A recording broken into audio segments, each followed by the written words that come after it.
अस्सलाम वालेकुम, मैं तारिक गुराया और आप देख रहे हैं मेरा यूट्यूब चैनल गलबात। फ़ौज की सियासत में मुदाखलत गैर आइनी है और 1971 की जंग फ़ौज ने नहीं हारी बल्कि सियासी जमातों ने हारी। ये कहना था जनरल कमर जावेद बाजवा का आज मुनक्कद होने वाली शहदा की तकरीब में। तो इस पे ही आज हम बात करेंगे और देखेंगे कि ये बात जो कही गई है इस पे अमल किस हद तक हुआ है और ख़ास तौर पे ये जो सियासत में फ़ौज का किरदार है और ये कितनी खुशाइंद बात है, या ये बातों की हद तक की ये बात है जिस तरह पहले बहुत से मौक़ों पर फ़ौज ने ऐलान किया कि हम सियासी मामलात में मुदाखलत नहीं करते, या फ़ौज सियासी मामलात को सियासतदानों के हवाले करती है कि वो इनको निपटाएं, या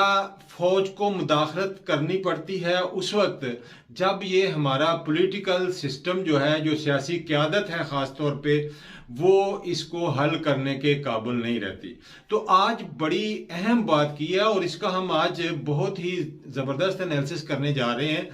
कि ये जो बात है, ख़ास तौर पे दूसरी बात कि फ़ौज 1971 की जंग नहीं हारी बल्कि ये मसला एक सियासी था, सियासी क़यादत की जो थी वो गलत फैसले थे, जिस वजह से पाक फ़ौज को एक ऐसे सिनेरियो में फंसा दिया गया जहां उनके पास हथियार डालने के सिवा कोई और ऑप्शन नहीं था।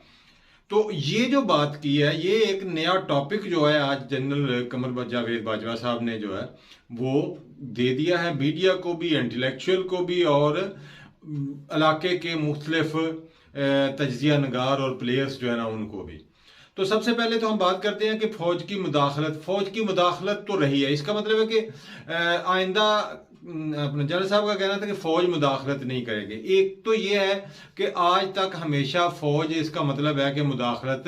करती आई है, फ़ौज की मुदाखलत रही है सियासी निज़ाम में, और इसमें कोई ढकी छुपी बात नहीं है। आप उठा के देख लें, पिछली जितनी भी सियासी क़यादत है हमारी, वो जुल्फ़िकार अली भुट्टो हो, वो वज़ीर ख़ारजा थे अपने जनरल अयूब के, फिर उसके बाद जनरल जिलानी की नर्सरी में पैदा होने वाली सियासी क़यादत जो कि अपना ज़ियाउल हक मरहूम को अपना बाप गर्दानते थे और अपना सबसे बड़ा मिशन ज़ियाउल हक की कब्र पे आके उन्होंने ये कहा था कि हर साल इस कब्र पे आके खराज क़ीदत पेश करना मेरा मिशन होगा, ज़ियाउल हक के मिशन को आगे बढ़ाना मेरा मकसद होगा ज़िंदगी का। फिर आपने देखा कि उसके बाद जब मुशर्रफ का दौर आया तो जिस तरह काफ लीग बनी, जिस तरह नज़रियाती ग्रुप बने, जिस तरह पीपल्स पार्टी पैट्रियाट बनी, तो बेशुमार ऐसे चीज़ें हैं जहां हम जिसको अपना इस वीडियो में तो हम अहाता नहीं कर सकते, लेकिन मोटी मोटी चीज़ें मैं आपको बता रहा हूं कि फ़ौज की मुदाखलत के ये सबूत हैं। फिर अभी 2018 के इलेक्शन में आरटीएस को बिठाया गया। अब वहां भी जो पीटीआई है वो कहती है कि आरटीएस को बिठाकर हमारी 30 से 35 नशिस्तें कम की गई, और जबकि जो अपोजिशन थी उस वक्त की वो कहती थी कि आरटीएस को बिठाकर सिलेक्टेड गवर्नमेंट जो है वो हम पे मुसल्लत की। अच्छा, ये उस सिलसिला चल रहा था। फिर एक पेज की कहानी और हाइब्रिड सिस्टम, कामरान खान साहब की ज़बानी, और चलते चलते फिर DGISI की तकर्री का मसला, जो कि टोटली एक पॉलिटिकल अपॉइंटमेंट थी, यानी वो एग्जेक्टिव यानी चीफ एग्जेक्टिव का प्रोगेटिव था कि चीफ एग्जेक्टिव जिसको चाहे आप ISI का जो है सरबराह मुकर्रर करें, लेकिन फ़ौज ने अपनी मर्जी का वहाँ ISI का जो DG था वो लगवाया। ये भी एक मुदाखलत थी उस वक्त के लिहाज से। लेकिन बहुत अच्छी बात है जो जनरल साहब ने आज डायरेक्शन दी है अपनी फ़ौज के लिए, ख़ास तौर पे जो लफ्ज़ उन्होंने कहा कि फ़ौज ने अपना कैथारसिस किया है, यानी फ़ौज इस पे सोच रही है, कर रही है, बहस हो रही है फ़ौज के अंदर कि हम सियासत में मुदाखलत नहीं करना चाहते, हम सियासत में मुदाखलत नहीं करनी चाहिए हमें। लेकिन देखना चाहिए, दूसरी तरफ देखना चाहिए कि जिस तरह जनरल साहब ने कहा, बड़ी अच्छी बात है, पॉलिटिकल पार्टीज को भी अपना कैथारसिस करना चाहिए, उनको भी सोचना चाहिए ऐसे हम कौन से हालात पैदा करते हैं जिसकी वजह से ये जो हमारे दिफाई अदारे हैं, जो हमारा इतना मजबूत अदारा है, जिसकी वजह से पाकिस्तान मजबूत है, जिसकी वजह से, जिसकी दास्तान जो है, जिसका माजी जो है बेशुमार शोहदा के खून से मुज़य्यन है, उनको क्यों सियासत में हम घसीटते हैं। जब हम उनको सियासत में लेके आते हैं तो फिर जब कोई भी पब्लिक मैंडेट में आएगा तो वहां फिर उसको चंगी माड़ी जो है वो फिर सुननी पड़ेंगी। यही हुआ है कि हमने फौज को हर दौर में कभी बिजली के मीटर चेक करने पे, कभी एफबीआर की स्टेटमेंटें चेक करने पे, कभी हमने कहीं किसी मामले में और कभी किसी मामले में अपनी नाहली की वजह से, यानी अपनी नाहली का मतलब है कि पॉलिटिकल सिस्टम की नाहली की वजह से फौज को अपने सियासी मामलात में और इंतजामी मामलात में घसीट कर लेके आए हैं, जिसकी वजह से फौज की बदनामी होती रही है। और यही वजह है और यही चीजें हैं जो फौज और अवाम के दरमियान फासले पैदा करती हैं, जो कि कतई तौर पर नहीं होना चाहिए। यही जनरल साहब का कहना था कि फौज और अवाम ये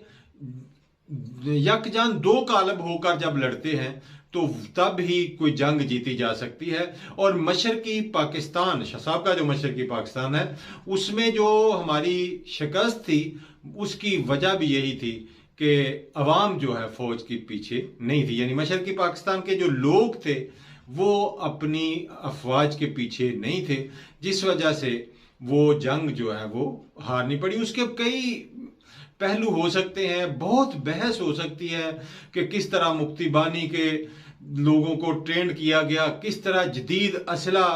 हिंदुस्तान की तरफ से मुक्तिबानी के लोगों को दिया गया, किस तरह इंटरवीन किया फिजिकली जाके हिंदुस्तान की फौज ने 1965 का बदला लेने के लिए 1971 में। तो ये बहुत सारे फैक्टर हैं। फिर लॉजिस्टिक सपोर्ट जो थी पाकिस्तान की फौज को मशरकी पाकिस्तान में, वो ना पहुंच सकी। फिर जो पॉलिटिकल उस वक्त तफरीक थी वो बहुत ज्यादा पैदा कर दी गई थी। अच्छा, ये चीजें सिर्फ सोचने की, बहस करने की नहीं है, ये सबक सीखने की है। यही चीज जनरल साहब ने आज बड़ी अच्छी बात है कि तमाम पॉलिटिकल प्लेयर्स को अब ब्रेनस्टॉर्मिंग करनी चाहिए, मिलकर बैठना चाहिए और देखना चाहिए कि मुस्तकबिल में ना कोई किसी को सिलेक्टेड कहे और ना कोई किसी को इम्पोर्टेड कहे। बहुत पानी पुलों के नीचे से गुजर गया पाकिस्तान, माशी तौर पर समझ लें कि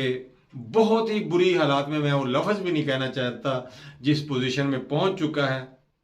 इस वक्त जरूरत यह है कि पॉलिटिकल प्लेयर्स बैठें, पाकिस्तान के मुस्तकबिल का सोचें। सॉरी,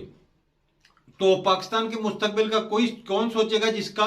मुस्तकबिल पाकिस्तान के साथ वाबस्ता होगा। और अगर वो नहीं बैठते तो फिर समझ लें कि वो पाकिस्तान के साथ मुखलिस नहीं है, उनका मुस्तकबिल पाकिस्तान के साथ वाबस्ता नहीं है। जिन लोगों का मुस्तकबिल पाकिस्तान के साथ वाबस्ता है, यकीनन उनको पाकिस्तान का दर्द है, वो पाकिस्तान की खातिर बैठेंगे और बेहतर लाए अमल तैयार करेंगे। और इसमें बहुत देर नहीं होनी चाहिए, ऑलरेडी बहुत देर हो चुकी है। बहुत जरूरी है कि पाकिस्तान की पॉलिटिकल क़यादत जो है वो बैठकर पाकिस्तान के मुआशी हालत का जो है वो अदराक करे और पाकिस्तान में जो पॉलिटिकल स्टेबिलिटी है उसका ख्याल करे। अगर आज पाकिस्तान में पॉलिटिकल स्टेबिलिटी आ जाती है और ओवरसीज पाकिस्तानियों का कॉन्फिडेंस जो है वो बढ़ता है तो इंशाल्लाह पाकिस्तान का मुस्तकबिल रोशन है। और खुदा न खास्ता अगर ये इसी तरह लड़ते रहे तो फिर वही है कि लड़ते लड़ते हो गई गुम, एक की चोंच और दूसरे की दुम, तो फिर ये सूरत हाल पैदा होगी। इस दुआ के साथ अल्लाह पाकिस्तान का हामी नासर हो। आप जहां रहें खुश रहें। अस्सलामु अलैकुम वरहमतुल्लाहि वबरकातुहू। अपने दुआओं में याद रखना और अपने